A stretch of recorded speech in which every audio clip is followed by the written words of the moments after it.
Hey guys, we're still here in Arrowhead having a great time. Got some burgers on the grill.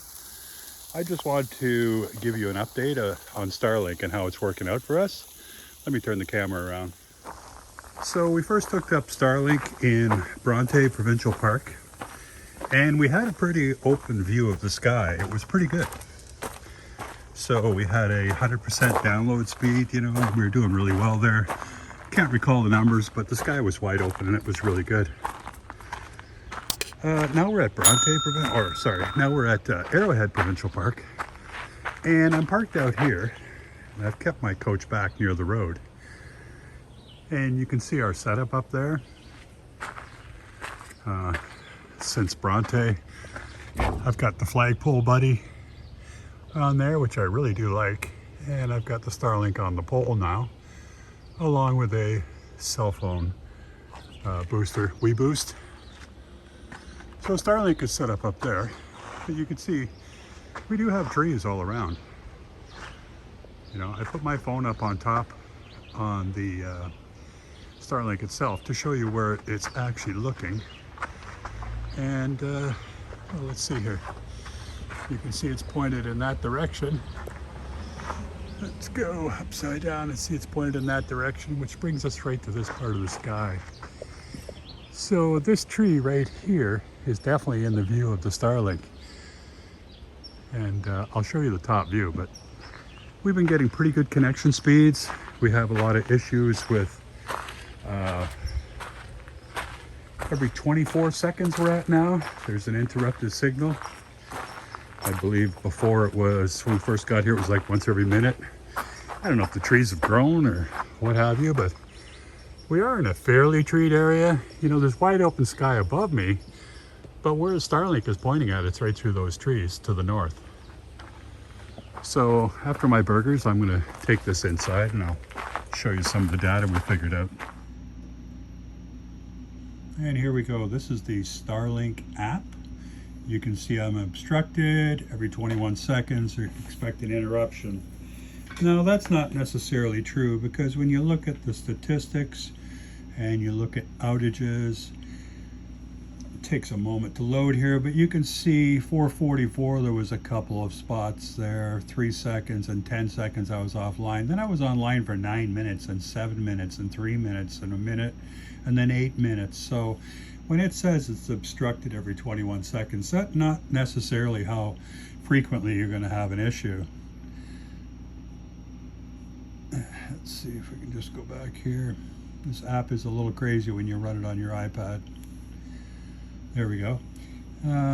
This chart here, it says obstructed 21 minutes out of the last 12 hours and no signal received for 2. That 21 minutes out of 12 hours is not much. And then the graph represents, I don't know, maybe the last 10 minutes or so. You can see there was one pause there for a little bit. You can also go down here and do a speed test.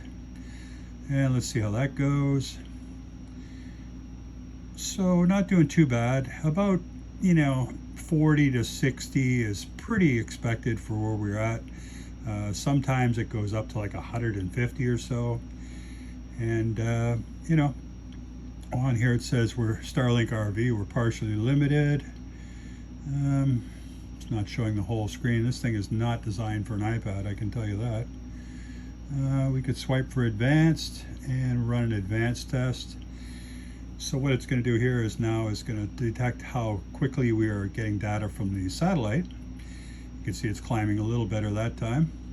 And this is a good way of testing how far away your devices can be from your router. We get 59 megabits there, so shortly it's going to start, it's testing the upload speed. 10, 59 down, 10 up. Oh, it's dropping a little more. 8 up, 7. When I was on a hotspot, if I could get 10 down and 3 up, I was pretty happy. And now this represents how good the data is between my iPad and my Wi-Fi router. It's pretty quick. But I am basically right beside it. So I have found that I could go out of the coach and go quite a ways around the coach, 100 feet or so, and still have really decent speed, even though the router's inside.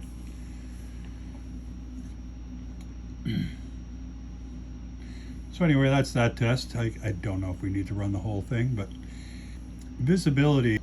So after you've sat for a while, it can take up to 12 hours or so for it to generate a good graph here of how well you're doing on connectivity. But this is interesting. You can see at the point of the sky where it is pointing, we really have found a little pocket between the trees where we're getting a pretty decent signal. And still the interruption every 21 seconds. But I just love how this thing works. You know when because it's obstructed, you're going to get a little bit of downtime here and there. But when you do get downtime, you know it's going to come back. Whereas when I was running a hotspot, that AT&T hotspot, my goodness, we were rebooting that thing 10 times a day sometimes, wondering what is going on? Why aren't we getting anything? Is it going to come back? You know, it was a bit of a nightmare. Maybe we'll try one more speed test. Here we go. See what we get this time. Not too bad. I'll probably throw in a couple of the speed tests that I've got that are much higher. But considering we're in the middle of nowhere and we're getting 48 down and 5 up, that's pretty decent. Definitely enjoying this. So Rogers is a huge cell phone provider in Canada, a huge internet data provider, cable TV, everything.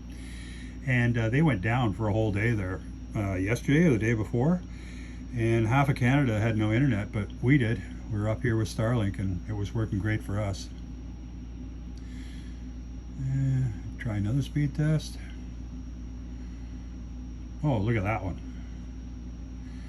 See, that's just how it goes. It's back and forth. Now that's pretty good, I gotta say.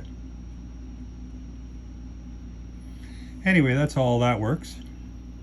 And the technology is fantastic. I just love it.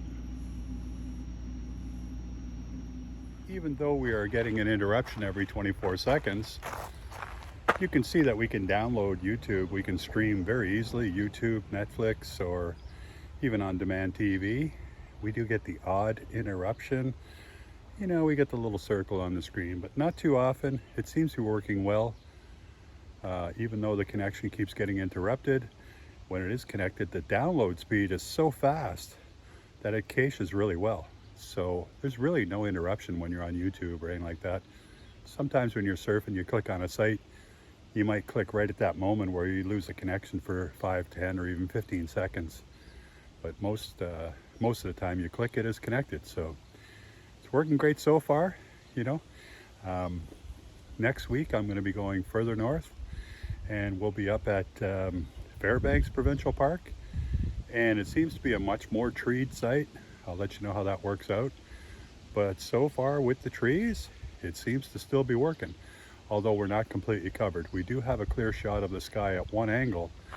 But as I was saying, we definitely have trees right beside us here. And it's, you know, looking up there between the trees. I'm going to get right under the Starlink again. And it is looking at the sky right up there. So it seems to be working okay, but we'll see how it goes. There's park staff going around cleaning up sites. I guess it's after 2 now, so they're making sure they're all clean for the next people coming in. Anyway, take care everyone. Thanks for watching. And please like and subscribe and leave a comment. Thank you. Take care. Bye now.